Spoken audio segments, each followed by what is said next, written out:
Olá, meninos e meninas! Como vocês estão? Hoje nós vamos continuar o nosso assunto de anormalidades dentárias e vamos trabalhar aí a parte de alterações dentárias de desenvolvimento. Então, aí, conforme mencionado, vamos aí nos localizar em relação ao nosso capítulo. Estamos aí trabalhando com o capítulo de anormalidades dentárias e esse capítulo ele é dividido em alterações ambientais dos dentes e alteração de desenvolvimento dos dentes. Tá? Nós já trabalhamos todas as lesões referentes às alterações ambientais do desenvolvimento dos dentes, que são esses quatro grupos, né? Os dos defeitos dentários de desenvolvimento, as perdas de estrutura dentária após o desenvolvimento, a pigmentação ambiental dos dentes e os distúrbios localizados na erupção são os subgrupos aí incluídos nas alterações que estão ligadas à exposição ambiental. E agora nós vamos falar sobre as alterações de desenvolvimento dos dentes, né? Essas alterações de desenvolvimento dos dentes, elas dizem respeito a variações numéricas para mais ou para menos, também variações de tamanho para maior ou para menor, alterações na forma, normalmente esperada, e alterações na estrutura dos dentes, ou seja, nos tecidos aí relacionados, né? Nós falaremos de alterações que envolvem o esmalte, falaremos de alterações que envolvem a dentina e que impactam também na polpa, né? Então, nós vamos falar a respeito dessas alterações estruturais, só que na videoaula 4. Nessa aqui, nós vamos nos ater às alterações de número, tamanho e forma. Bem, então vamos começar nossa abordagem aí falando a respeito das alterações numéricas. Variações no número de dentes são eventos comuns, né? Nós reservamos o termo anodontia quando existe uma ausência total de desenvolvimento dentário. E utilizamos o termo hipodontia para quando essa falta de desenvolvimento é de um número pequeno, um ou alguns poucos dentes.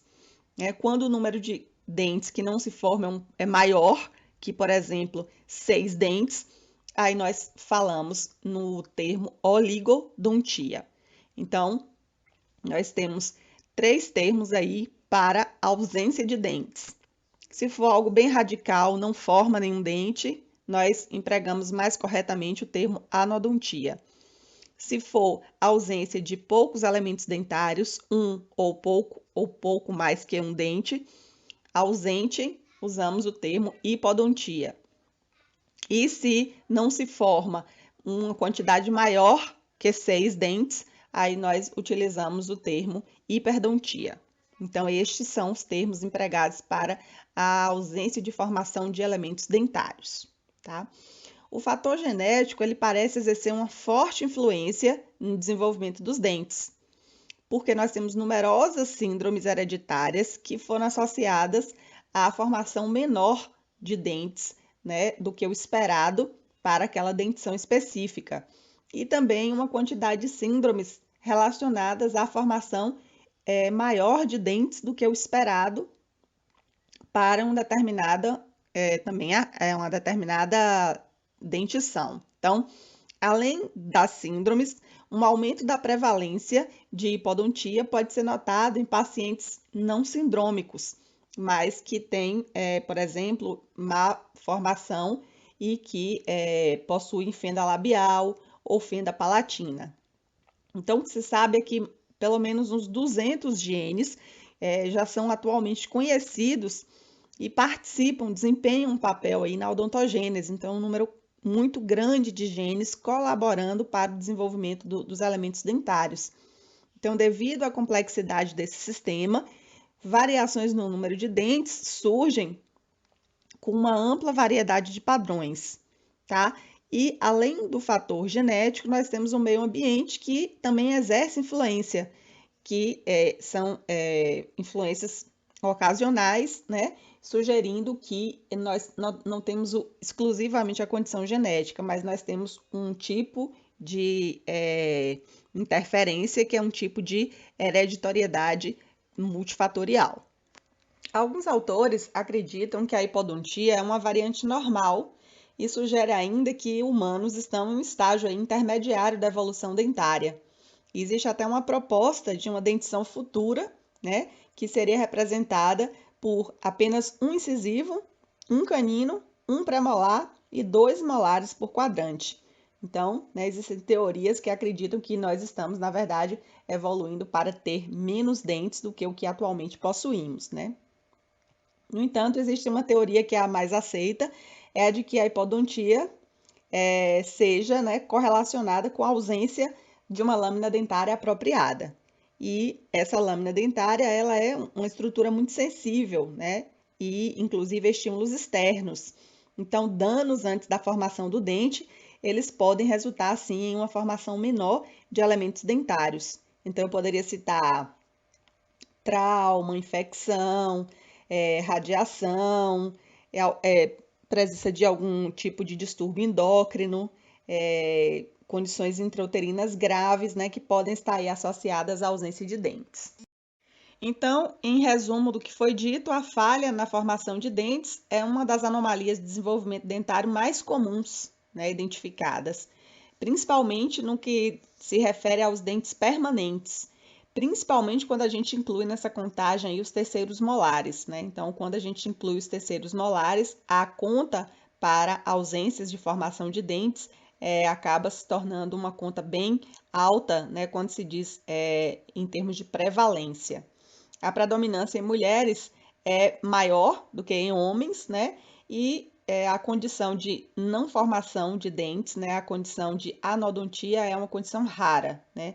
Em muitos casos ocorre aí a presença hereditária da displasia ectodérmica hipoidrótica, que é uma condição, né, hereditária, onde o paciente ele tem problemas com a formação do folheto ectodérmico e aí ele não desenvolve dentes. Aí, nesse caso, ele tem anodontia. Então, quando o número de ausências dentárias é altas ou então envolve dentes mais estáveis, né, nós consideramos os dentes mais estáveis, por exemplo, incisivos centrais, superiores, primeiros molares, esses dentes são mais estáveis, ou seja, dentes mais difíceis de não se formarem. Então, quando um paciente ele tem essa não formação desses dentes, aí ele deve ser avaliado, né, para poder observar se existe também o diagnóstico dessa displasia ectodérmica. A hipodontia, ela é incomum na dentição decídua, tá? Mas quando presente, ela envolve mais os incisivos laterais. A ausência de um dente decíduo, ela está fortemente associada a uma prevalência da ausência também do sucessor, né? Porque a gente sabe que existe uma relação de formação na odontogênese do dente decíduo quando ele é um predecessor de um dente permanente, né? Então, a falta de um dente na dentição permanente, ela não chega a ser uma condição rara. E os terceiros molares, como eu já havia falado, eles são os mais afetados. Aí, depois dos terceiros molares, a gente pode citar os segundos pré-molares, e os incisivos laterais, né, que vem aí na sequência como dentes mais afetados. A hiperdontia é o termo que nós empregamos para quando existe uma formação a mais de elementos dentários do que aquela esperada para a dentição específica. E os dentes a mais, eles são chamados de dentes supranumerários. Nós temos menos informações sobre a genética da hiperdontia do que a da hipodontia, tá? Mas acredita-se que muitos casos são multifatoriais e também resultam da combinação de influências genéticas e ambientais, tá? Tal qual nós comentamos aí para a hipodontia. E a teoria mais aceita para a hiperdontia é que os dentes a mais eles sejam formados por uma hiperatividade localizada aí independente da lâmina dentária. Então, isso geraria a formação de germes dentários a mais. No que diz respeito à prevalência, né, a prevalência de supranumerários na dentição permanente, ela é maior do que na dentição decídua, então a frequência na dentição decídua acaba sendo considerada muito baixa, né, aproximadamente quase que 86% dos casos que apresentam hiperdontia, geralmente é de um único dente, né, com 2 dentes supranumerários presentes em uma quantidade bem menor, por volta de 23%, né? Sendo que 3 ou mais supranumerários, eles são vistos em quase que só 1%, né, dos casos. A hiperdontia unitária ela ocorre mais na dentição permanente, né? Cerca de 95% dos casos eles ocorrem na maxila e ela tem uma forte predileção justamente pela região anterior. a região mais comum é a região dos incisivos superiores. E aí ela vai ser seguida pela região dos molares superiores e também os molares inferiores. Então, incisivos, molares superiores e inferiores, premolares, caninos, incisivos laterais. Ainda que esses dentes supranumerários possam ser bilaterais, a maioria vai ocorrer unilateralmente, tá? Os supranumerários múltiplos com origem não sindrômica, eles estão mais presentes na mandíbula. Esses dentes supranumerários múltiplos, eles ocorrem mais na região de premolar, né? Seguida pelas regiões de molar também e região anterior. Ainda que essa maioria de dentes supranumerários ocorra nos ossos gnáticos, também existem descrições na literatura de dentes a mais, né, dentes supranumerários que erupcionaram em outros locais da gengiva, também no túber maxilar, dentes que erupcionaram em número aumentado, mas que estão localizados no palato mole, né, em localizações mais distantes aí do que dos processos alveolares, seio maxilar, cavidade nasal. Tem até relatos de dentes que erupcionaram, por exemplo, em locais tão distantes quanto, por exemplo, a órbita, e também relatos na literatura de dentes que erupcionaram mesmo no cérebro. Aí, do que se pode falar sobre a hiperodontia é que ela demonstra uma predominância pelo gênero masculino, quase o dobro dos casos, né? Ocorre em homens, e a maioria dos dentes supranumerários ele vai se desenvolver aí nas primeiras 2 décadas de vida.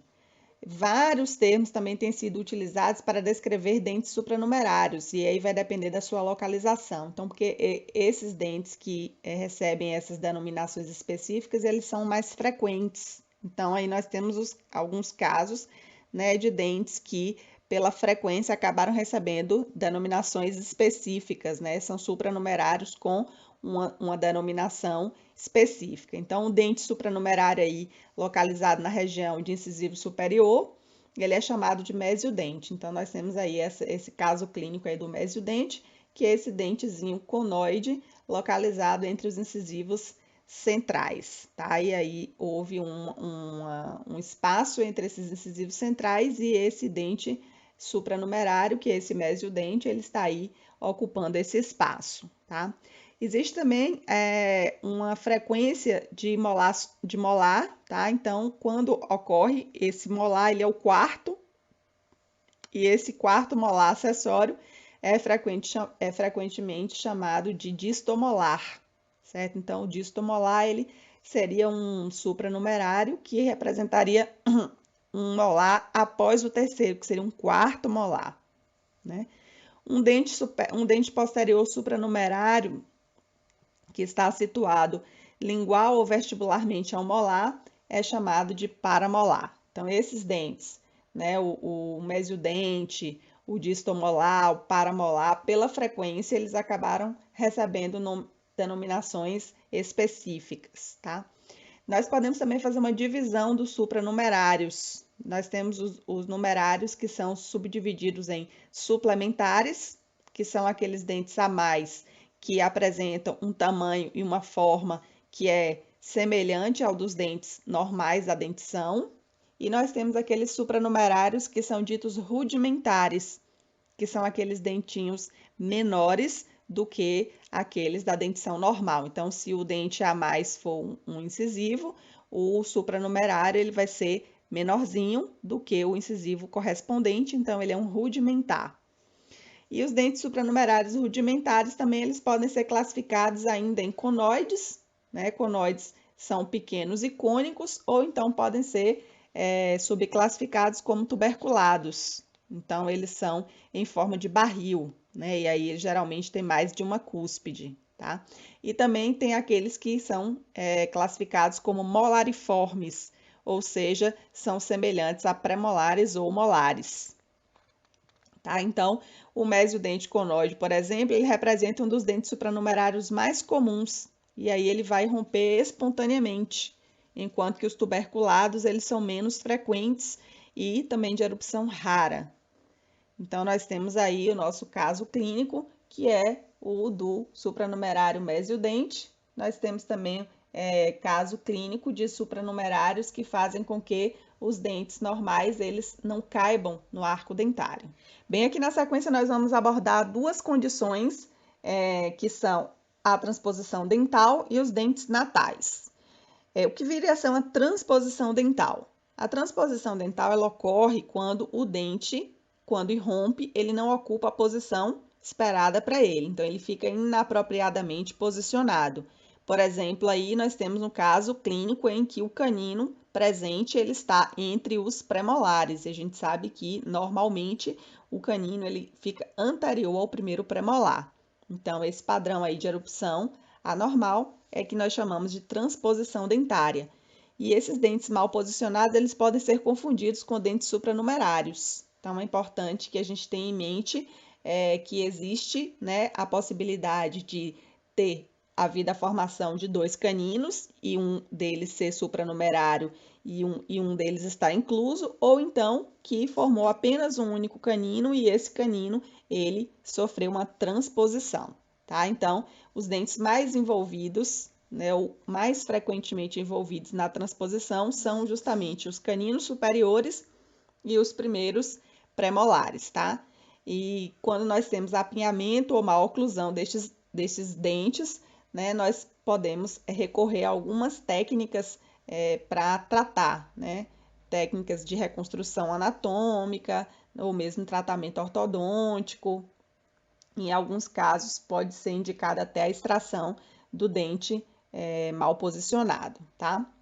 E os dentes natais, eles são aqueles que estão presentes ao nascimento, né? Dentes que estão presentes assim que o bebê nasce e eles têm essa denominação de dentes natais.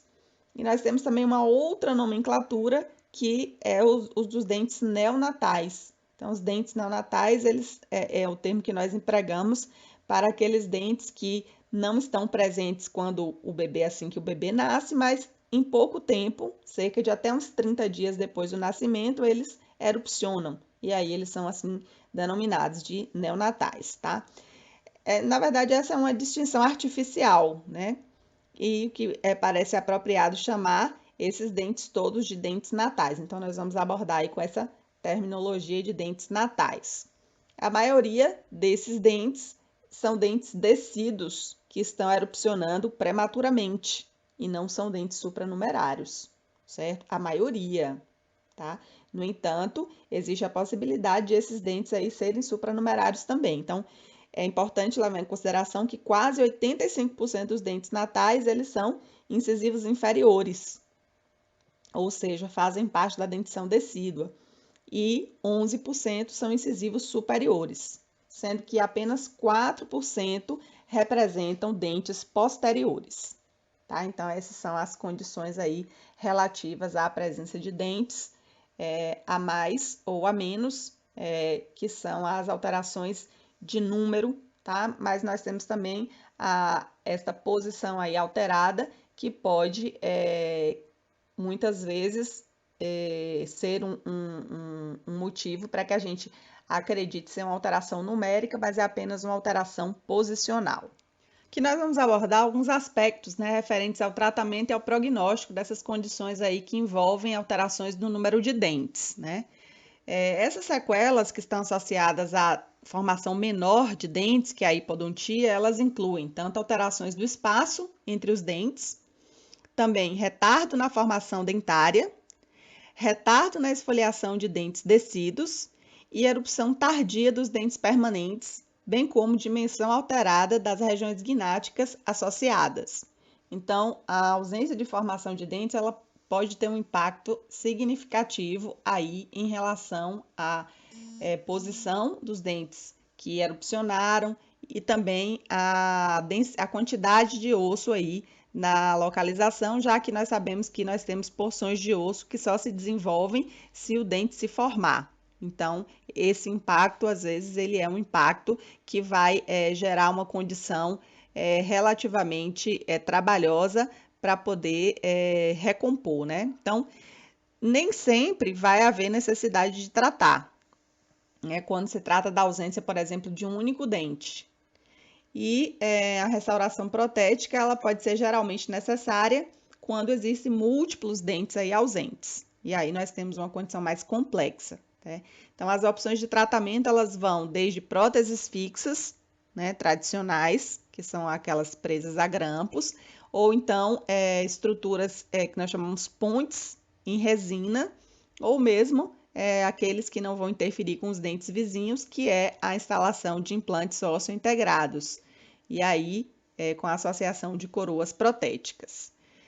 O uso de próteses fixas tradicionais normalmente não é recomendado para crianças, porque nós temos a possibilidade de exposição aí da polpa durante o preparo, e também porque nós temos um crescimento ósseo futuro que pode levar o dente que foi aí colocado a uma condição que nós chamamos de anquilose. Né? A anquilose é quando esse dente ele se fusiona com o osso e aí ele vai ficar comprometido em suas funções, tá? Um dispositivo removível ou uma ponte em resina muitas vezes é adequado para esses casos de crianças e adultos jovens, enquanto está aguardando a completa maturação dentária e a maturação esquelética, para isso estabelecer um tratamento mais definitivo, né, que não incorra nessas condições de insucesso. Em muitos casos de hipodontia, o tratamento ortodôntico ele pode melhorar ou mesmo evitar a necessidade de um tratamento restaurador em alguns casos, né? Então, essas condições elas são individualmente analisadas.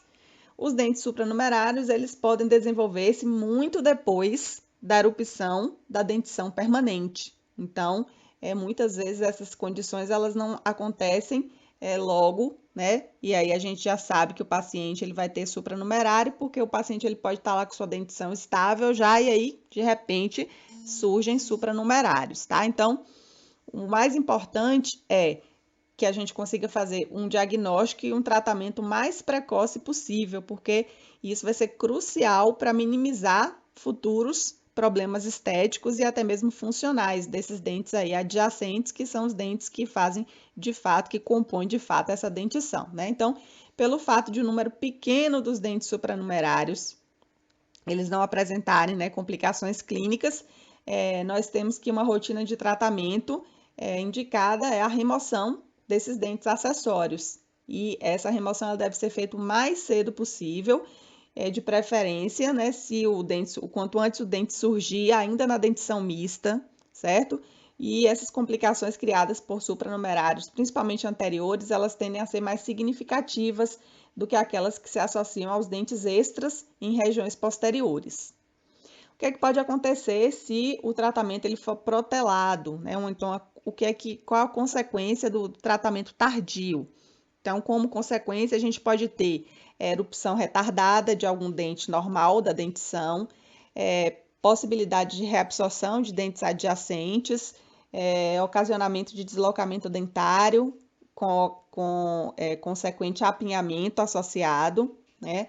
Pode haver influência na forma dos dentes, produzindo um fenômeno chamado de dilaceração, pode produzir má oclusão, pode produzir formação de espaços que são diastemas, ou então, né, erupção mesmo para a cavidade nasal, que é uma condição um pouco mais complexa, né? Então, esses dentes supranumerários eles também predispõem na área para uma inflamação dos tecidos adjacentes ao redor, a depender de como eles erupcionem, né? Se for uma erupção parcial, pode até produzir uma pericoronarite. São dentes que, pela posição, são difíceis de higienizar, e aí predispõe também a gengivite, e cárie, formação de abscesso, desenvolvimento de cistos, de tumores. Então, a quantidade de possibilidades de complicação para dentes supranumerários é relativamente grande, e essa condição ela precisa ser abordada e precisa ser resolvida o mais precocemente possível. Como nós comentamos aí dos dentes natais, esses dentes eles devem ser manipulados individualmente. Então, o clínico ele deve fazer uma avaliação, né, bem criteriosa, que aí vai guiar o tratamento apropriado. Então, os dentes que erupcionados, né, chamados de dentes natais, como eles representam em muitos casos aí a dentição decídua, a remoção deles não é indicada de maneira apressada, né? Então, a remoção desses dentes é indicada quando houver um risco de aspiração devido a ele estar com mobilidade. Se não tiver problema de mobilidade e os dentes aí estão estáveis, eles devem ser conservados e acompanhados, tá? Porque eles podem ser razão de ulceração traumática dos tecidos moles no momento da amamentação. Existe uma ulceração que se estabelece aí, principalmente quando existe a presença dos dentes natais anteriores e inferiores, que lesionam, ulceram o ventre lingual, produzindo o que a gente chama de doença de Riga-Fede, certo? Então, isso exige um monitoramento, tá? E também pode ocorrer durante a amamentação essas condições, mas geralmente eles são removidos aí com medidas de acompanhamento apropriadas. Bem, aqui na sequência nós vamos abordar as alterações dentárias que dizem respeito ao tamanho, né? As alterações de desenvolvimento dos dentes relacionadas ao seu tamanho. E o tamanho dos dentes é uma condição variável, né? E essa variabilidade ela ocorre entre diferentes raças e também entre os gêneros. A presença dos dentes é pequena demais, né? Uma condição anormal, nós denominamos de microdontia. E quando o dente é anormalmente grande, né, acima da média, nós chamamos de macrodontia. E embora a hereditariedade seja, né, o principal fator associado, nós temos influências genéticas e ambientais que afetam também o tamanho dos dentes em desenvolvimento. Então, a dentição decídua parece ser mais afetada por influências intrauterinas maternas e os dentes permanentes, eles parecem ser mais influenciados pelo meio ambiente. Então, nós temos aí a possibilidade de influências diferentes, mas que podem produzir alterações de tamanho, tanto na dentição decídua quanto na dentição permanente, tá? Então, embora o tamanho dos dentes ele seja variável, comumente nós vamos ter simetria entre os dois lados aí da arcada. E a dentição como um todo, ele vai ser afetado de modo raro, não é uma condição comum, tá? Em geral, nós temos apenas poucos dentes quando ocorre, né? Apenas poucos dentes, eles são modificados significativamente no que diz respeito ao tamanho, né? No que diz respeito à microdontia especificamente, que é o tamanho menor, né? Anormalmente menor do dente, ele está muitas vezes associado à hiperdontia. Então, a hipodontia. Então, pacientes com dentes pequenos, eles podem também ter dentes a menos. E a macrodontia, por seu lado, pode estar associada à hiperdontia, ou seja, pacientes, além de terem dentes muito maiores do que o normal, terem uma macrodontia, eles podem ter também hiperdontia ao mesmo tempo, tá? O que nós observamos aqui, mulheres, elas demonstram uma frequência maior de microdontia e hipodontia, e os homens, ao contrário, demonstram uma prevalência maior de macrodontia e hiperdontia. Então, vamos ver aqui como que essas condições, microdontia e macrodontia, elas se estabelecem.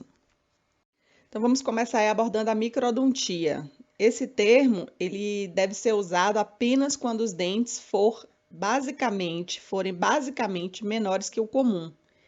Porque dentes com tamanho normal, eles podem parecer menores quando eles estão em um arco que é muito maior que eles. Então, como eles estão espaçados nesse arco, então eles podem dar a impressão de serem muito pequenos, mas na verdade o arco aqui é muito grande e os dentes, em tese, teriam tamanho proporcional. Então, esta aparência, ela tem sido chamada de microdontia relativa, certo? Mas, na verdade, o que ela representa é uma macrognatia, ou seja, o osso é que é desproporcionalmente grande e não os dentes que são desproporcionalmente pequenos. A verdadeira microdontia difusa, ela é incomum, mas ela pode ocorrer como uma descoberta isolada, por exemplo, na síndrome de Down, pacientes que têm nanismo hipofisário. Então, alguns distúrbios hereditários que não são comuns, eles apresentam aí anormalidades na dentição e podem aí impactar uma microdontia difusa. Já a microdontia isolada, em uma dentição normal, ela é mais comum. E o incisivo lateral superior, ele é o dente mais afetado. Ele, em geral, ele vai aparecer como uma coroa conoide sobre um tamanho de raiz que é normal, né? Que é considerado de comprimento normal se a gente for comparar o tamanho da raiz dos dentes vizinhos.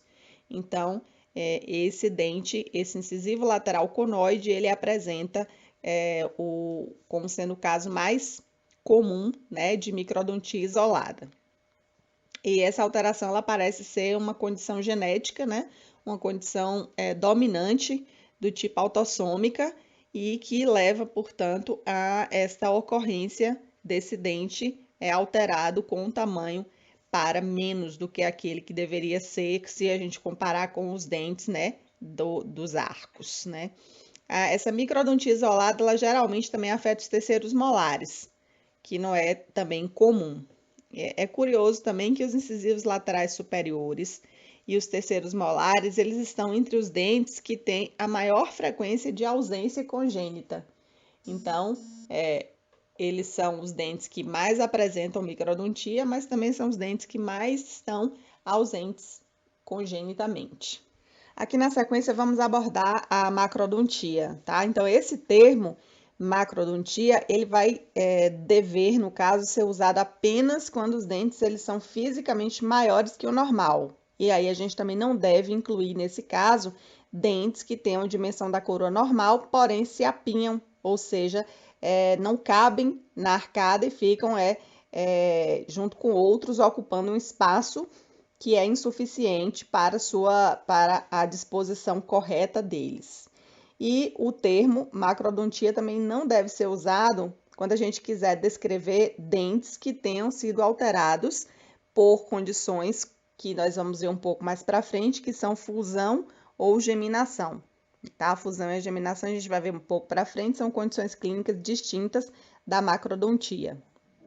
São condições clínicas diferentes, tá? Então, a participação do meio ambiente na macrodontia é rara, tá? E, caracteristicamente, apenas poucos dentes, eles apresentam-se com essa condição de anormalidade no tamanho e tornando-se, portanto, muito grandes, tá? E, quando a condição é difusa, ela tem sido vista associada a uma condição endócrina que é produzida pela hipófise, no caso, o gigantismo hipofisário, né? Uma condição que faz com que o paciente possa também apresentar uma condição de dentes anormalmente grandes, muitos dentes anormalmente grandes, tá?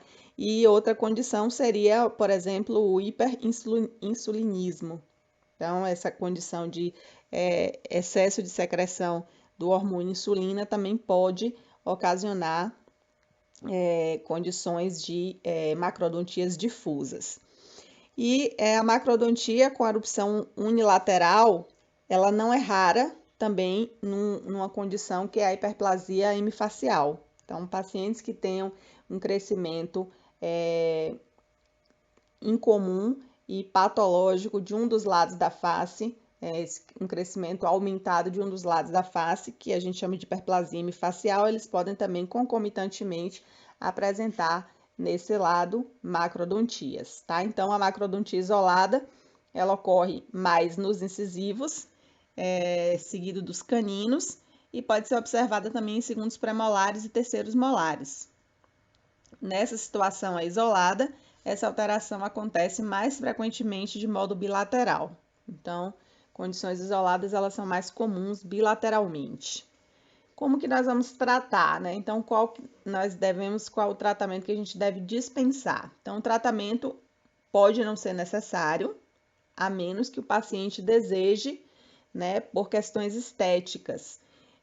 Quando se trata, por exemplo, de incisivos laterais superiores conoides, eles podem ser restaurados com restaurações adesivas ou coroas de porcelana. Então, os incisivos conoides, eles podem ser reanatomizados e as macrodontias, elas basicamente, elas podem também sofrerem reanatomizações, mas não por outras questões que não sejam estéticas e o paciente, ele pode manifestar, né, a sua intenção ou não de fazer uma intervenção. Aqui na sequência, nós vamos dar continuidade às alterações de desenvolvimento dos dentes e vamos abordar as alterações que dizem respeito à forma. Então, os grupos de dentes, eles possuem suas formas típicas, características, com seus reparos anatômicos também característicos. E, em algumas condições, nós podemos observar, né, alterações dessa forma, que aí estão incluídas dentro dessas anomalias dos dentes, e que fazem parte do grupo das alterações de desenvolvimento. Então, nós vamos observar em quais situações e como clinicamente eles se estabelecem e também estabelecer, né, um norte de tratamento para essas condições relativas à alteração de forma. Bem, então nós vamos abordar aqui o conceito de dentes duplos, né? E os dentes duplos, eles podem estar colados ou associados e são dois dentes que são separados, mas que exibem união pela dentina e algumas vezes também por suas polpas. Essa união pode ser resultado de fusão de dois germes dentários muito próximos, ou então da divisão parcial de um germe dentário em dois. Tá? O desenvolvimento de dentes grandes ou unidos, né, os duplos, ele não é uma condição rara. Então, como que ela pode se dar? A primeira situação seria por meio de um evento chamado de geminação, né? Então, a geminação ela foi definida como uma tentativa de um único dente, um único germe dentário, né, ainda em desenvolvimento, ele dividir-se e resultar em um dente com uma coroa que se apresenta chanfrada. E aí, esse dente ele vai ter uma raiz e um canal radicular em comum. No sentido inverso, mas que também produz um resultado semelhante clinicamente, nós temos a fusão. A fusão é considerada a união de dois germes dentários que inicialmente estão separados e que eles se unem e resultam na formação de um dente unido e que possuem uma confluência entre si pelo tecido dentinário. Tá? Então, nós temos as duas condições que têm uma aparência clínica semelhante, né, dos dentes duplos, que é ou a tentativa de divisão dos germes dentários ou a fusão de dois germes muito próximos. E o terceiro caso, onde nós temos também dentes duplos, mas clinicamente diferente dos outros dois, seria numa condição chamada de concrescência. Então, na concrescência, nós temos a união de dois dentes, né, pelo cemento, e esse cemento se torna comum, mas ela não tem participação da dentina.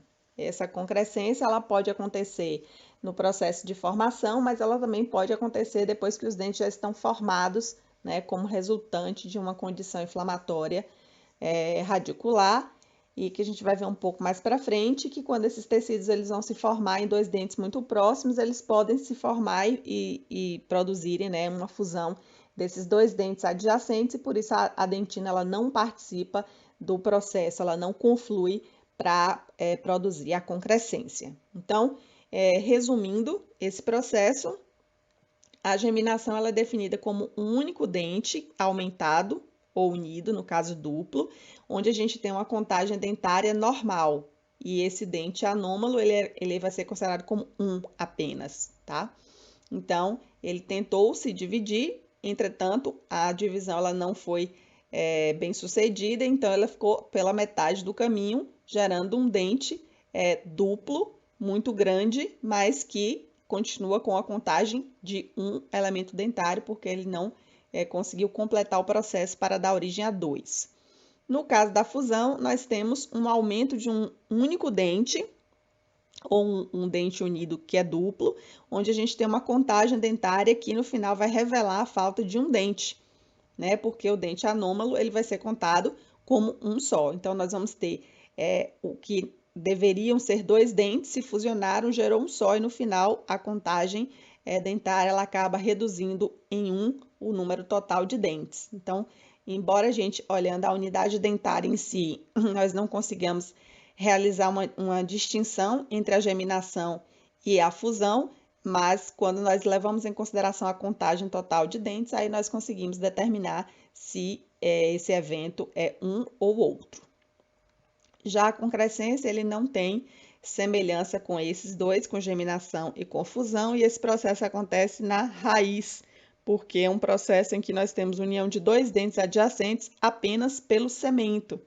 Então, não temos confluência de tecido dentário propriamente dito, né? Nós temos uma confluência do cemento, que é um tecido periodontal. Entretanto, os dentes eles vão permanecer unidos entre si por esse tecido, de forma que ele vai se transformar num dente duplo, né? Então, nós temos que a concrescência ela pode ser resultado do desenvolvimento em si, mas também pode ser, como eu já havia dito, uma condição pós-inflamatória. Então, se eu tenho dois dentes que se desenvolvem muito próximos um do outro, é possível que nesse desenvolvimento unificado eles formem tecidos cementários que se fusionem. Mas ele pode também surgir inicialmente separado e aí depois, se houver um processo inflamatório, esses tecidos eles podem se neoformar e produzirem a sua fusão posterior. Bem, o que a gente pode dizer clinicamente aí da geminação e da fusão? Essas duas condições, né, que produzem esses dentes duplos, geminação e fusão, ele vai ser possível de ocorrer tanto na dentição decídua quanto na permanente. E tem uma frequência de desenvolvimento nas regiões anterior e superior. Em ambas as dentições, os incisivos e os caninos, eles são os dentes mais envolvidos. E o envolvimento dos dentes posteriores decíduos mais comuns é o premolar e molares permanentes também são condições possíveis de que a gente encontre, né? A geminação, ela é muito mais comum no maxilar, na maxila, e a fusão ocorre com maior frequência na mandíbula, certo? E nós muito incomumente veremos casos bilaterais.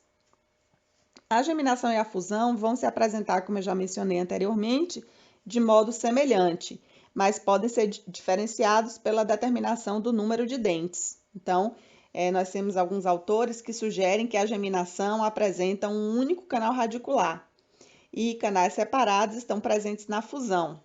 Mas a gente não vai levar isso ao pé da letra, porque isso não vai ocorrer em todos os casos, né? Então, a contagem de dentes, ele é um fator seguro para a gente determinar se trata de uma geminação ou se trata de uma fusão, tá? Então, esse processo pode resultar em um dente anatomicamente correto, porém bastante aumentado. Então, clinicamente, é assim que a gente vai ver. Esse dente, ele parece um dente normal, ele parece uma macrodontia. Entretanto, ele pode ser encontrado com coroa bífida também e que está sobrejacente a duas raízes completamente separadas. Ou então nós podemos encontrar coroas unidas que podem fundir-se em uma raiz aumentada com um único canal. Então, é possível que a gente observe clinicamente uma coroa bífida sobrejacente a duas raízes separadas, ou então uma coroa unida que pode fundir com uma raiz aumentada e que se apresenta um único canal. Então, essas são as condições clínicas que a gente vai observar aí da geminação e da fusão. Vamos aqui tecer alguns comentários, né, acerca do tratamento que nós podemos aí propor para casos clínicos, né, de geminação e de fusão. Então, a presença desses dentes duplos na dentição decídua, ele pode resultar em eventos de apinhamento, certo? Pode resultar em eventos de espaçamento, de erupção ectópica, de erupção retardada dos dentes permanentes. Então, eles são dentes que podem interferir na dentição como um todo. Então, quando indicada, a extração ela pode ser necessária para prevenir uma anormalidade, tipo essas aí na erupção, tá? E ocasionalmente a fusão na dentição decídua, ela está associada à ausência do sucessor permanente, que estaria aí subjacente, que viria aí na sequência desses dentes aí envolvidos. Então, nós temos possibilidade de mais de uma abordagem, certo? Para tratar dentes unidos na dentição permanente, tá? O tratamento de escolha, ele vai ser determinado pelo quê? Pela particularidade de cada paciente. Então, são raros os casos de divisão cirúrgica que deu certo, né? Divisão cirúrgica bem-sucedida é raro. Então, na maioria dos casos de divisão cirúrgica, foi o tratamento endodôntico com reconstrução da forma, né? E isso independente da colocação de coroas totais, que é realizada em muitos casos. Outros pacientes apresentam características anatômicas pulpares ou mesmo coronárias que vão contraindicar uma reconstrução. E aí, nesse caso, infelizmente, vai requerer a remoção cirúrgica para depois realizar uma reposição protética. Esses dentes duplos, eles frequentemente apresentam sulcos pronunciados na face vestibular, né, no local ou da fusão ou da tentativa de divisão, que também pode estar localizado na lingual. E aí, esses sulcos, eles são áreas de maior propensão de desenvolvimento de cárie. E aí, nesses casos, está indicado o selamento dos sulcos e dessas fissuras, ou mesmo uma restauração, né, com uma resina, um compósito, que vai aí tornar essa anatomia mais facilitada para a higienização. E aí vai ajudar, né, a conservar os dentes. Bem, já a concrescência vai ser a união aí de dois dentes pelo cemento, certo? E esses dentes eles vão se ligar, obviamente, ao longo aí da superfície radicular. Esse processo ele vai ser visto mais em dentes posteriores e superiores. E esse padrão de desenvolvimento, ele geralmente vai envolver o segundo molar, e aí nós vamos observar aí raízes que estão muito próximas entre si, né? Próximas, por exemplo, do terceiro molar adjacente, que pode estar impactado. Então, nós podemos ter o envolvimento de um dente que está erupcionado e um impactado. Quadros pós-inflamatórios também que envolvem molares cariados, onde nós temos ápices que recobrem raízes de terceiros molares que estão aí inclinados, que estão angulados, né?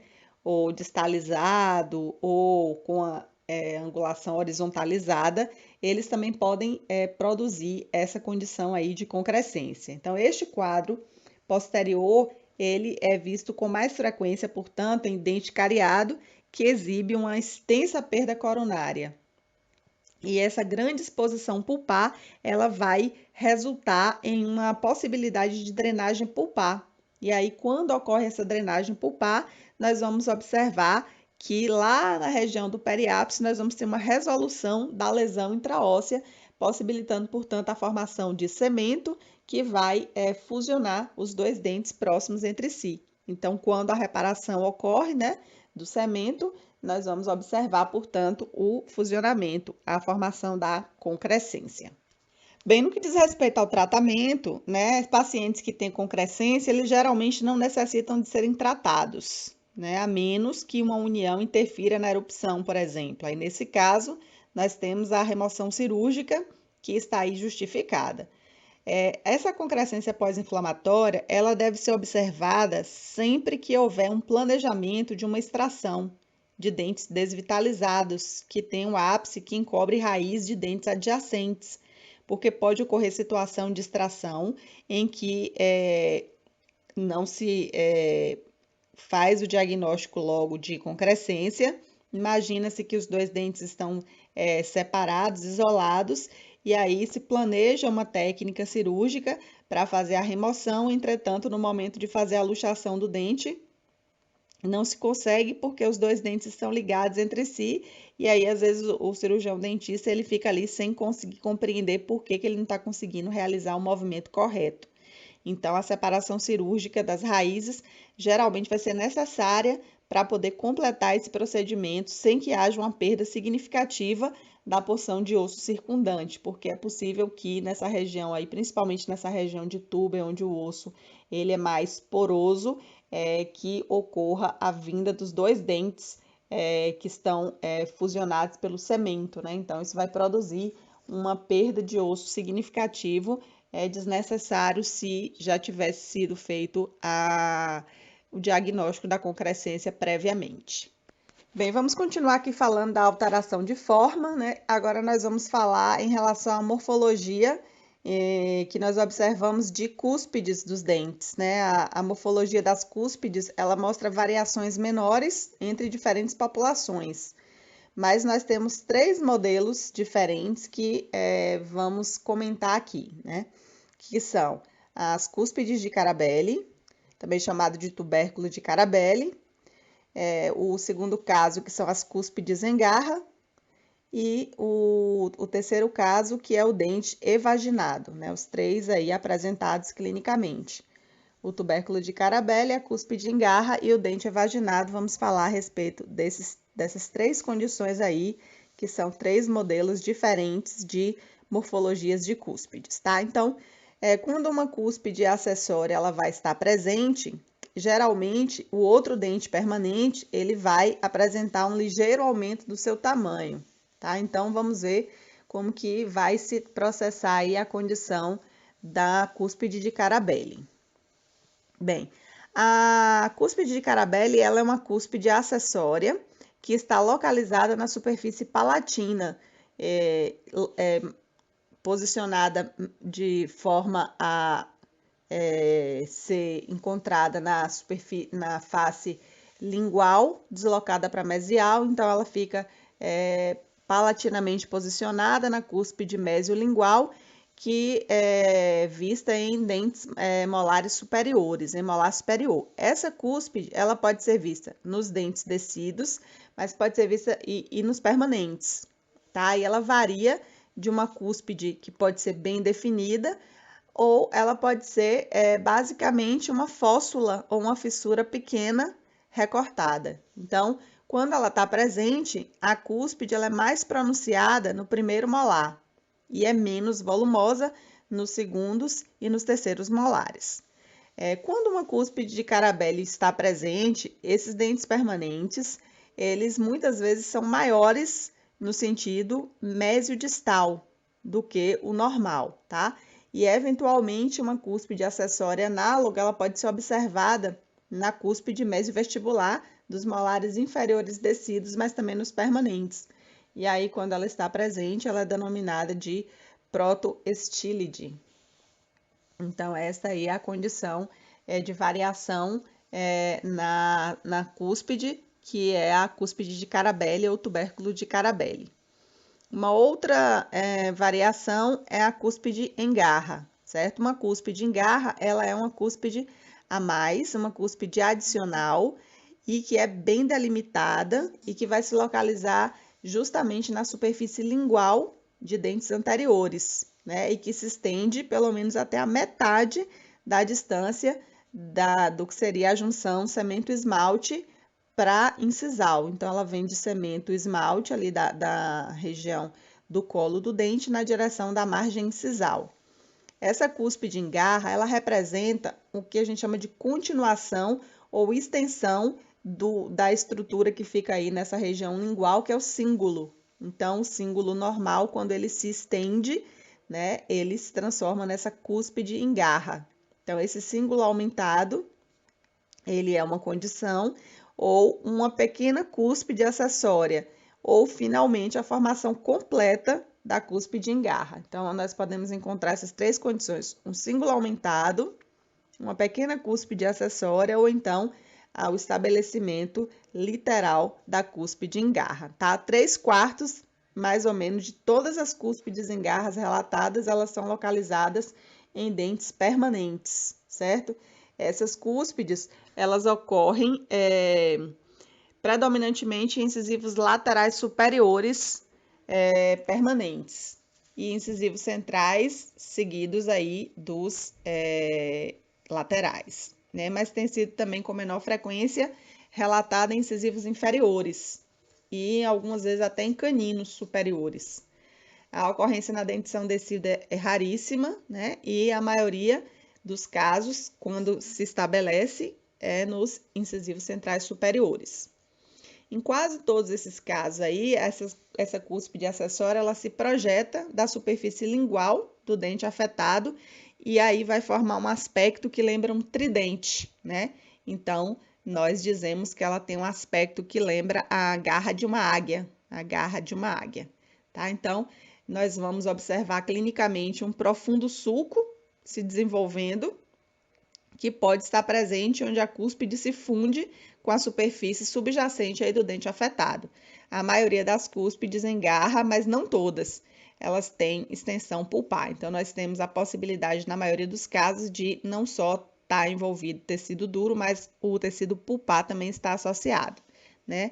Em apenas uma pequena quantidade de casos, nós temos extensões pulpares visíveis nas radiografias dentárias. Então, esses casos, eles nem sempre serão tão bem estabelecidos que a gente consiga visualizar radiograficamente.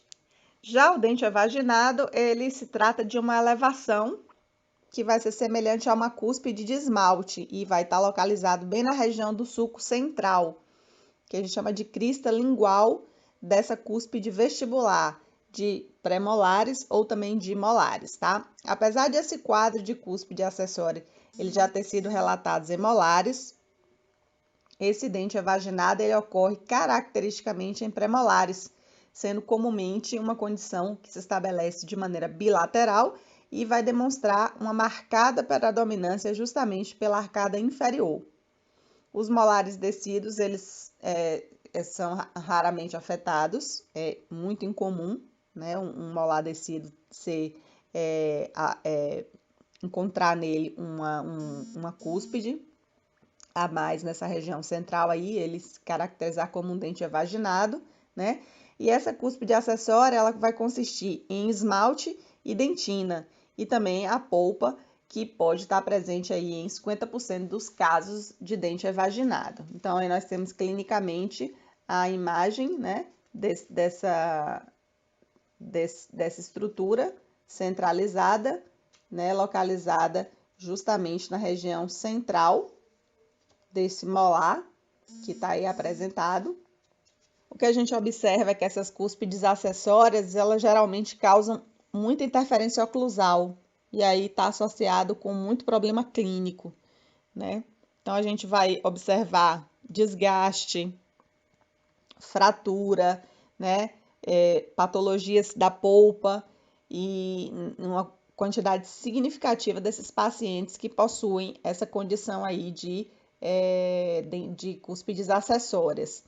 Inclusive, é comum até casos de morte da polpa, de necrose pulpar, né? E pode também ocorrer uma exposição direta, invasão pelos túbulos dentinários imaturos, que nós vamos observar desse tecido necrosado. Tá? Além dessa anormalidade da patologia pulpar, essa cúspide acessória, ela também pode resultar em um evento que é a dilaceração, que é a modificação, né, da forma do dente, também deslocamentos de dentes, angulação de dentes, rotação de dentes. Então, é um processo que pode impactar, né, na oclusão dentária de maneira significativa e clinicamente incomodar o paciente.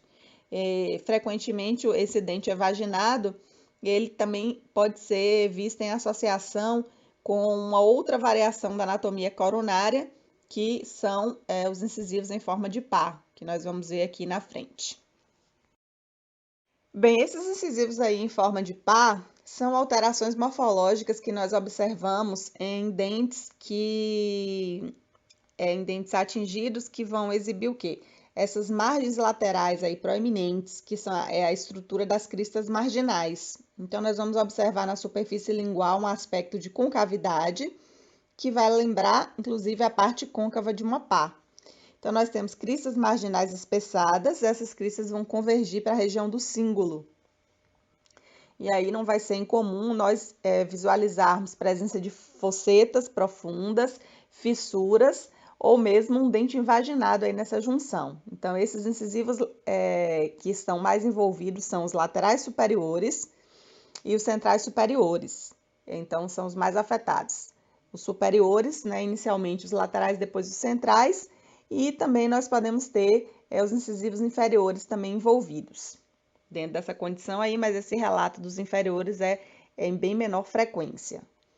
No que diz respeito ao tratamento, né, os pacientes que têm cúspide de Carabelli, eles não vão requerer tratamento, a não ser que essas cúspides de Carabelli muito desenvolvidas possuam sulcos muito profundos, que aí a gente pode estar realizando selantes que iriam, né, proteger essa anatomia e isso iria dificultar o aparecimento de cáries. E pacientes que têm cúspide em garra e dente evaginado, nós vamos promover alterações dessa estrutura caso haja interferência oclusal. Então, se houver interferência oclusal, no caso do dente evaginado, nós podemos aí produzir desgastes seletivos, né, de longo prazo, que dê tempo de produzir uma dentina aí protetora. E no caso das cúspides em garra, nós podemos promover uma reanatomia, uma reanatomia lingual, para poder retirar o tecido que está aí fazendo contato prematuro com o dente da arcada oposta. Aqui na sequência nós vamos abordar a outra variação de forma dos dentes que nós denominamos de dente invaginado ou dens em dente, né? Essa condição ela é conhecida como uma profunda invaginação da superfície da coroa ou mesmo da raiz, que vai ser limitada pelo esmalte. Nós temos aí reconhecidos então duas formas de dente invaginado, que é a forma coronária e a forma radicular. Esse dente invaginado coronário, ele é visto muito mais frequentemente, certo? Em ordem de frequência, nós vemos primeiro, quase sempre incluindo os incisivos laterais, seguidos dos centrais, depois pré-molares, caninos e molares. O envolvimento dos dentes descidos tem sido relatado, mas é bastante incomum e nós temos uma predominância pelos dentes superiores. O que nós observamos é que a profundidade dessa invaginação, ela varia, né, desde um ligeiro aumento da fosseta ali na região do cíngulo a um profundo sulco que vai se estender até o ápice. Então, veja que nós temos aí níveis diferentes de profundidade. Então, pode ser raso ou pode ser bastante profundo, né? Então, como seria de se esperar, antes da erupção, esse lumen da invaginação ele vai ser preenchido com tecido mole, e esse tecido semelhante ao folículo dentário. E aí, quando ocorre a erupção, esse tecido mole ele vai perder o suporte vascular e vai necrosar dentro dessa concavidade aí que se estabelece com esta invaginação que o tecido ele apresenta, tá? Então, nós temos três tipos principais, né, de dente invaginado coronário. Nós temos o tipo 1, que mostra uma invaginação limitada apenas à coroa. Nós temos uma invaginação do tipo 2, que vai se estender abaixo aí da junção do cemento esmalte e vai terminar num fundo cego. E aí ele pode ou não ter comunicação com a polpa. E as invaginações que atingem grandes dimensões, elas podem se tornar dilatadas e aí conter um esmalte e na base da dilatação. E o último tipo, que é o 3, ele vai se estender através da raiz e vai perfurar a região apical, lateral, radicular, e sem que haja necessariamente comunicação imediata com a polpa. Nesse último tipo aí, nós vamos observar que o esmalte que delimita a invaginação, ele vai ser frequentemente reposto justamente pelo cemento que está próximo aí à perfuração radicular. Essa perfuração ela vai levar a uma comunicação direta do que? Da cavidade oral com o tecido intraósseo periorradicular. E muitas vezes produz o que? Lesões inflamatórias, mesmo se a polpa estiver viva. Então, ocasionalmente, essa invaginação ela pode ser bastante extensa e pode se assemelhar a exatamente um dente dentro do outro. Por isso que ela tem essa nomenclatura de dens em dente. Bem, como é que a gente vai, então, propor aí, o tratamento para essa condição? Para a invaginação do tipo 1, que tem pequenas dimensões, nós basicamente vamos abrir essa invaginação e restaurar na época que o dente erupcionar, em uma tentativa de prevenir surgimento de cárie e também inflamação pulpar subsequente. Se essa invaginação ela não for detectada de modo rápido, que ocorre, a essa possibilidade, então existe a possibilidade de termos também necrose pulpar. Nessas invaginações maiores, esse conteúdo do lumen e qualquer dentina cariada ela vai ser removida, e em seguida colocar uma base de hidróxido de cálcio para evitar qualquer possível microcomunicação com a polpa. E em casos em que haja comunicação pulpar óbvia, aí os sinais de patologia pulpar devem ser investigados e o canal pulpar ele deve ser tratado. Então, deve ser feito tratamento endodôntico de comunicação pulpar, caso haja, né? Se os dentes estiverem com o ápice aberto, pode-se tentar realizar a apsificação. E as invaginações do tipo 3, associadas à lesão inflamatória perirradicular, também vão requerer tratamento endodôntico. Bem, aqui na sequência nós vamos continuar abordando as alterações de desenvolvimento dos dentes e nós vamos aí comentar a respeito de condições onde nós encontramos o esmalte dentário em locais atípicos. Essa condição nós denominamos de esmalte ectópico, ou seja, fora daquela localização normalmente estabelecida, que é revestindo aí a coroa dos dentes. Então, essa condição de esmalte ectópico, ela se refere à presença de esmalte em localizações incomuns, que seria, né, principalmente na raiz dentária. As mais conhecidas condições em que nós observamos esmalte em outras localizações refere-se a uma estrutura denominada de pérolas de esmalte. O que seriam essas pérolas de esmalte? Elas são estruturas de formato hemisférico, né, que vão consistir-se ou inteiramente de esmalte, ou então pode ter, além do esmalte, internamente dentina e também polpa.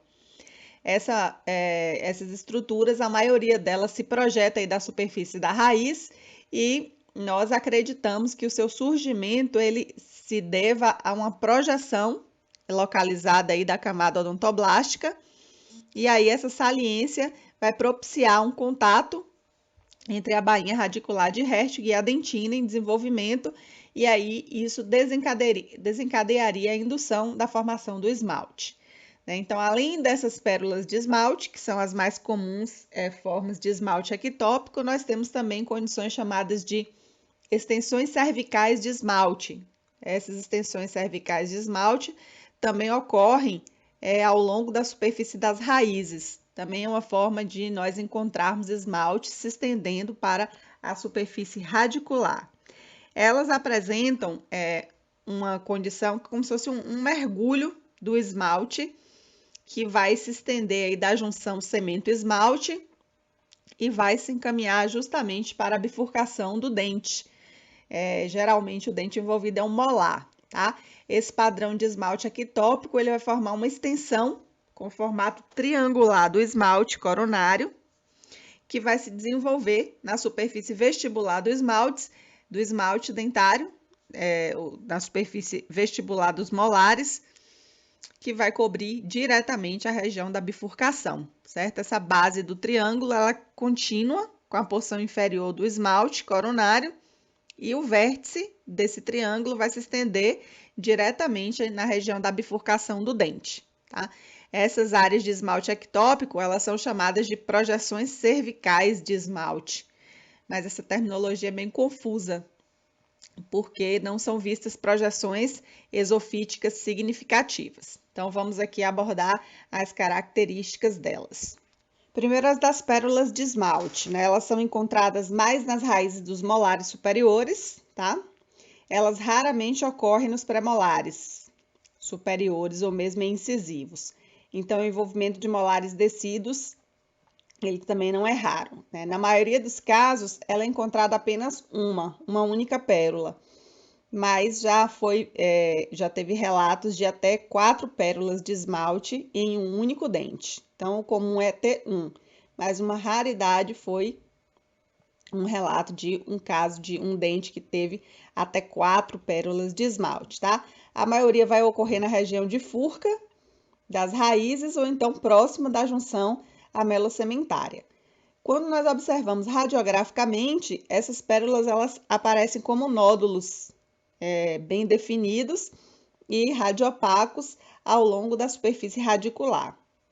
Essas pérolas de esmalte, elas aparecem como áreas circulares de radiopacidade bem definida e que se estendem aí da junção amelodentinária até a dentina coronária e subjacente. A superfície do esmalte das pérolas, ela vai, obviamente, impedir a aderência periodontal normal com o tecido conjuntivo. E provavelmente vai existir um tipo de junção também hemidesmossômica. A natureza dessa pérola, que é esofítica, que se projeta para fora, ela induz, portanto, retenção de placa bacteriana e dificulta também a limpeza na região. No caso das extensões cervicais, elas estão relacionadas à superfície vestibular das raízes, que vai se sobrepor à bifurcação. Os dentes mais acometidos são os molares inferiores, mais frequentemente que os superiores. Essas extensões cervicais, elas podem ser observadas em qualquer molar, mas os terceiros molares, eles também são muito envolvidos, tá? Essas extensões apicais de esmalte foram correlacionadas com perdas localizadas de ligamento periodontal na região de furca, uma vez que o tecido conjuntivo ele não vai se aderir ao esmalte, né, da forma como ele faria com cemento. Então, em uma extensão desse esmalte para essa região de bifurcação, nós vamos então perder a área onde estaria estabelecido o ligamento periodontal. Então, além do envolvimento periodontal da furca, essas extensões cervicais de esmalte também têm sido associadas ao desenvolvimento de lesões císticas inflamatórias, que seria aí, no caso, uma lesão que nós observamos na vestibular de molares, que é uma condição denominada de cisto da bifurcação vestibular. O cisto da bifurcação vestibular é um dos tipos de cistos inflamatórios que se estabelecem na vestibular de molares, e existe uma correlação positiva com a presença também dessas extensões cervicais. Bem, no que diz respeito ao tratamento, caso haja detecção radiográfica dessa estrutura, antes que ela tenha produzido qualquer potencial dano, é necessário que se estabeleça, portanto, um controle, do paciente em relação à orientação de higiene bucal, para que previna possíveis perdas de suporte periodontal. Porém, se for cogitada a possibilidade de remover a lesão, deve ser levada em consideração a possibilidade de não ter apenas esmalte, mas também está envolvido aí tecido pulpar. Então, é necessário ter uma análise bem criteriosa nesse contexto aí. No caso das extensões cervicais, o tratamento vai ser direcionado para também conseguir um ligamento periodontal mais durável e prover acesso à área para a gente conseguir uma limpeza mais apropriada. Aqui na sequência vamos falar sobre a taurodontia, que vem a ser o aumento do corpo e câmara pulpar de um dente multiradicular, que vai apresentar também um deslocamento apical do assoalho pulpar e também da bifurcação das raízes, tá? Então, essa condição aí, ela se define como taurodontia. Nós temos aí uma representação esquemática de um lado, mostrando como seria a forma normal, da polpa, chamada de sinodontia normal. E aí, nós começamos a ver que esse soalho pulpar, ele começa a descer. Então, isso vai ampliar o volume da câmara pulpar. E então, nós temos progressivamente, cada vez mais, um aumento da descida com um concomitante aumento desse volume da câmara pulpar e também da descida da bifurcação das raízes, tá? Esses dentes afetados, eles tendem a ter uma forma retangular, e aí as câmaras pulpares vão se tornar aumentadas no sentido apoclusal, e uma bifurcação vai ficar ali localizada próxima do ápice. Esse diagnóstico ele é feito subjetivamente a partir da análise radiográfica. Então, nós vamos fazer a avaliação radiográfica, nós vamos observar a alteração da radiolucência da câmara pulpar, e a forma dessa radiolucência vai nos mostrar justamente o que nós vimos aí conceitualmente para a taurodontia. Existe também a possibilidade de classificação. Então, nós podemos classificar a taurodontia em uma forma leve, que é uma hipotaurodontia. Nós podemos também encontrar uma forma mais moderada, que é a mesotaurodontia, e uma forma severa, que é a hipertaurodontia, como nós vemos aí, né, a classificação. Então, quanto mais a gente observa essa descida do assoalho pulpar, nós vamos vendo progressivamente a forma leve se transformando em moderada e progressivamente se transformando em severa. A taurodontia ela pode ser bilateral, mas pode ser também unilateral e afeta dentes permanentes mais frequentemente que os decíduos, tá? Não tendo uma predileção, inclusive, por gênero. Ela pode ocorrer como uma característica isolada, mas também pode fazer parte de síndromes específicas, tá? Pesquisas têm mostrado que essa condição, que a taurodontia, ela pode se desenvolver em conjunto com um grande número de alterações genéticas. Vamos falar em relação a essas condições aí no quadro subsequente, tá? Onde também nós vamos abordar o tratamento e o prognóstico. Então, aqui nesse quadro, nós podemos ver a quantidade de possibilidades de associações de taurodontias com síndrome, né? Nós temos aí citado cerca de 17 condições genéticas com as quais foram diagnosticados também a condição de taurodontia. Nesse caso clínico, aí o paciente tem a síndrome de Klinefelter e é uma condição também onde nós visualizamos aí nos dentes, nos molares pósteros superiores, a extensão aí apical do soalho da câmara pulpar. E em relação ao tratamento, não é uma condição que necessite de nenhum tipo de tratamento específico, tá? Não é necessário qualquer tipo de intervenção. A existência da taurodontia ela não interfere em nenhuma rotina de procedimento restaurador, inclusive, e o máximo que pode acontecer é ter uma modificação quando se necessitar estabelecer um tratamento endodôntico aí nessa unidade dentária, porque ela vai, né, causar um pouco mais de dificuldade para se localizar, para se instrumentar e obturar o sistema de canal. Mas, além disso, não existe nada que necessite indicar um tratamento específico em decorrência dessa alteração dessa forma dos dentes que é diagnosticada aí radiograficamente. Aqui na sequência vamos continuar tratando das questões relacionadas à modificação da forma dos dentes, né? Como alterações de desenvolvimento. Vamos abordar aí um tipo de condição que é denominada de hipercementose. Essa hipercementose trata-se de um tipo de deposição de cemento não tumoral, ou seja, não neoplásica. Essa deposição é uma deposição excessiva e que se continua com o cemento radicular normal. Tá? Ela é vista radiograficamente e esses dentes afetados eles vão exibir um espessamento da raiz e esta raiz ela vai adquirir um formato rômbico. Mas a quantidade exata do aumento do cemento ele é uma condição difícil de se averiguar, justamente porque o cemento e a dentina têm um grau de radiopacidade bastante semelhante, né?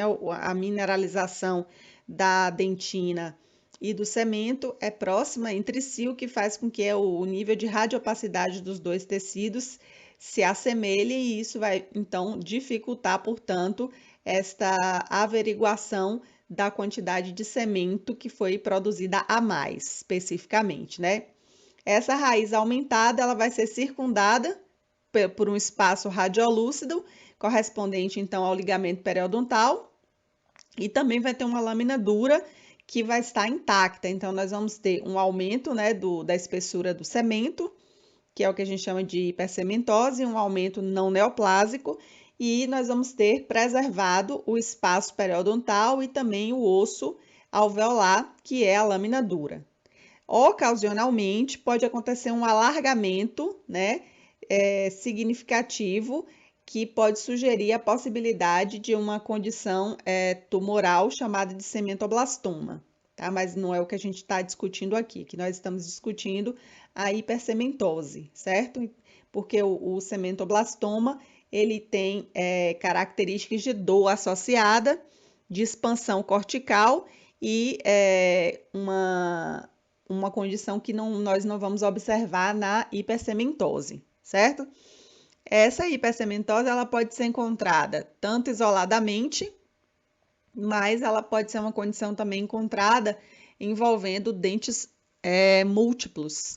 Então, nós podemos encontrar um dente isoladamente com o aumento, né, do volume radicular e adquirindo esse formato rômbico, então a gente pode ver dentes múltiplos, certo? Ou então pode surgir como um processo até mesmo generalizado.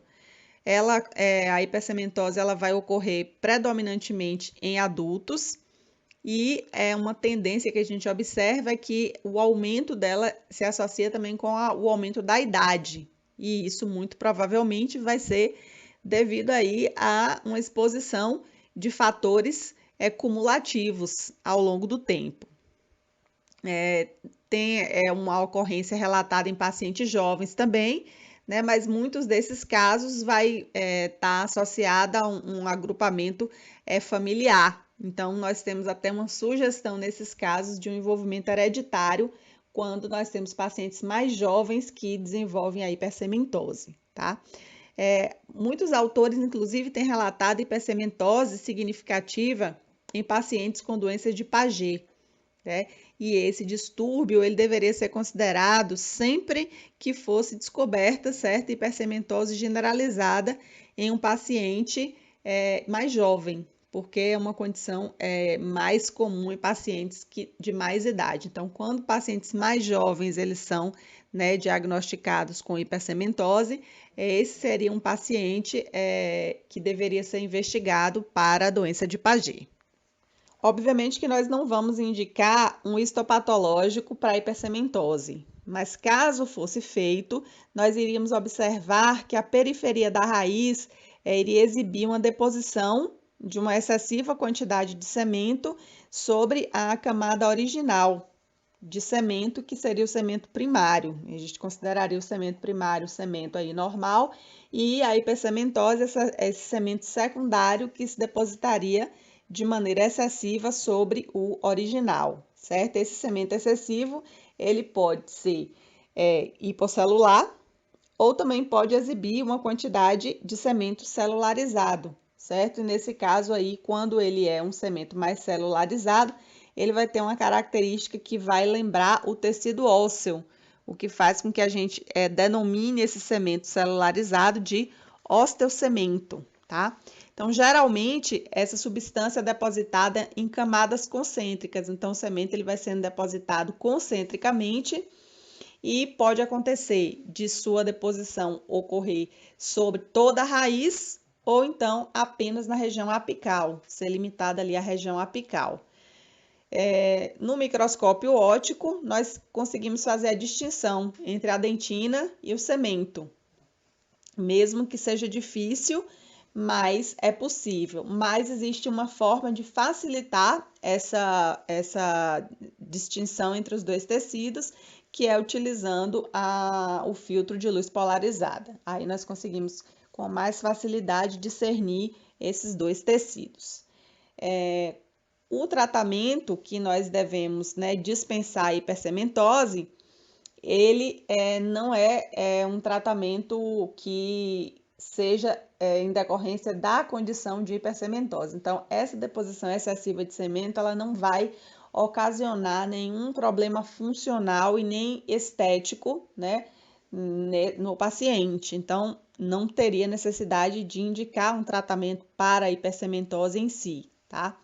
Em razão desse espessamento da raiz ocorrer, nós teremos problemas ocasionais caso o paciente tivesse uma indicação do elemento dentário por outros motivos, porque aí a hipersementose ela iria dificultar a técnica cirúrgica, haja visto que a modificação aí da forma da raiz iria muitas vezes inviabilizar a técnica de remoção do elemento dentário via alveolar e teríamos então que executar osteotomia para poder conseguir remover o elemento dentário, porque a modificação da forma da raiz implicaria justamente nesta necessidade de adequação de técnica cirúrgica. Bem, estamos quase concluindo a questão da abordagem das alterações de desenvolvimento dos dentes no que se refere às modificações da forma, e então nós vamos aí tratar das dilacerações. O que vem a ser uma dilaceração? A dilaceração é uma angulação anormal ou uma curvatura na raiz, mais comumente, ou então, menos frequentemente, na coroa do dente. Tá? Embora a maioria dos exemplos seja de causa idiopática, ou seja, não se sabe a razão de ocorrer, parece que um número de dentes que apresenta essa dilaceração, ela vai surgir após um trauma, que aí desloca a porção calcificada do germe dentário e o restante do dente vai continuar sua formação em um ângulo normal. Então, nós temos uma dobra, né, por assim dizer, que vai então produzir este evento que é a dilaceração. Então, após o dano, frequentemente segue uma avulsão, que é a saída, ou uma intrusão, que é a entrada do dente descido. É um fato que, em geral, ele ocorre aí até, no máximo, os 4 anos de idade. Essa dilaceração relacionada com trauma, ela afetaria mais frequentemente a dentição anterior, né? E muitas vezes levando a problemas dentários funcionais, e também a questões estéticas envolvidas.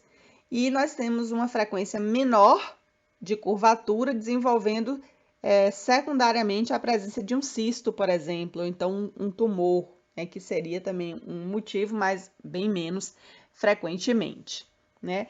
Clinicamente, nós observamos que os mais afetados foram os terceiros molares inferiores, né? Seguido pelos segundo premolares superiores e os segundo molares inferiores. Os incisivos superiores e os inferiores, eles foram afetados com menor frequência.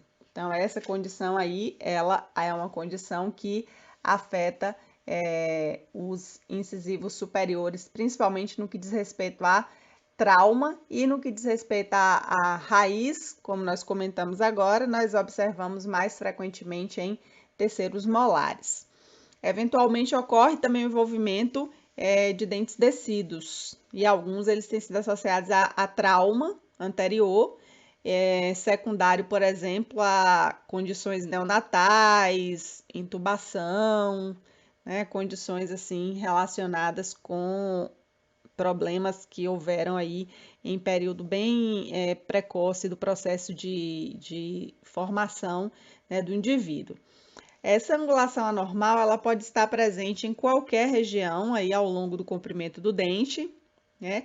Nos dentes superiores anteriores, quando eles são atingidos, frequentemente nós vamos observar uma curvatura na coroa ou então na metade da raiz. E nós também observamos que, em alguns casos, vai haver falhas no processo eruptivo. Muitos desses dentes atingidos, especialmente os dentes anteriores e inferiores, eles são deslocados e associados aí a lesões inflamatórias periapicais, né? De regra, esses dentes posteriores alterados, eles demonstram o envolvimento aí da metade apical da raiz e frequentemente também exibem um retardo no seu processo eruptivo. O que podemos dizer em relação ao tratamento e o prognóstico é que varia de acordo com a gravidade da deformidade da dilaceração. Então, dentes descidos alterados sempre demonstram reabsorção imprópria. Então, como a raiz ela alterou a sua forma, então muito dificilmente o dente permanente vai conseguir alinhar-se à forma do dente descido para estabelecer uma reabsorção apropriada. Então, a extração dos dentes descidos, ela geralmente é indicada e isso vai facilitar a erupção normal do dente permanente, né? Pacientes com menor grau de dilaceração em dentes permanentes frequentemente não vão requerer tratamento, né? E aqueles dentes que exibem uma erupção tardia ou anormal, eles podem ser expostos e também tracionados ortodonticamente para retornarem à sua posição. Aí vai depender de qual foi o dente que sofreu, né, a dilaceração e qual a vantagem em se realizar um tratamento de tração ortodôntica para reposicionar esse dente. né? É importante que se diga que essa deformação dentária acentuada, ela requer cuidados com procedimentos cirúrgicos, endodônticos e também procedimentos de prótese, porque muitas vezes a angulação que o dente adquire impede que o dente tenha força suficiente, por exemplo, para ser um pilar de prótese. E concluindo aqui as nossas abordagens referentes às alterações de desenvolvimento, quanto à forma, vamos falar a respeito das alterações que nós encontramos referentes às raízes, quando nós observamos a ocorrência de raízes supranumerárias. Esse termo, né, raízes supranumerárias, ele refere-se ao aumento do número de raízes nos dentes, né? E isso quando nós comparamos com aquele que é classicamente descrito nesta anatomia dentária normal, né? Então, qualquer dente pode desenvolver uma raiz acessória e esse envolvimento ele pode ser relatado tanto na dentição decídua também quanto na dentição permanente. Mas os dentes mais afetados, eles são os molares permanentes, especialmente os terceiros molares, né? Então, os terceiros molares são dentes que variam bastante a sua anatomia macroscópica. Então, nós temos uma anatomia morfológica dos terceiros molares bastante diversas, né? E isso, os superiores e os inferiores também, né? Mas nós temos também a ocorrência de raízes supranumerárias em caninos inferiores e também em premolares. Em algumas ocasiões, essa raiz supranumerária ela se apresenta de uma angulação divergente e aí vai ser vista facilmente em radiografias. Mas em outros casos, essa raiz adicional ela é pequena e aí também vai se encontrar sobreposta a outras raízes e aí elas pode se tornar de difícil identificação aí radiográfica. O tratamento dessa condição não é necessária, mas caso nós tenhamos que fazer um tratamento endodôntico, a detecção da raiz acessória ela vai ser importantíssima, né, para que a gente consiga tratar todo o sistema de canais radiculares, incluindo, obviamente, o da raiz acessória, né? Dentes extraídos, eles também devem ser examinados todas as vezes que nós formos, né, realizar tratamentos cirúrgicos, né, exodontias, nós devemos examinar o dente extraído, né, para que a gente se assegure de que todas as raízes foram removidas com sucesso, né, porque essas raízes acessórias, elas podem não estar evidentes, né, como comentei na radiografia, a depender do tamanho, a depender de como haja essa sobreposição de imagens pré-cirúrgicas e se uma dessas raízes elas permanecerem aí sem serem retiradas, isso vai ser uma questão aí de complicador, tanto para procedimentos endodônticos quanto para procedimentos cirúrgicos, para que a gente consiga, de fato, conseguir resolver processos inflamatórios aí associados. Bem, galerinha, estamos aqui agora concluindo a nossa videoaula 3, referente aí ao capítulo de anomalias dentárias ou anormalidades dos dentes. E fica esse nosso compromisso aí para o nosso encontro na videoaula 4, quando iremos concluir as discussões referentes a esse capítulo aí de anormalidades dos dentes, ok? Então, fui!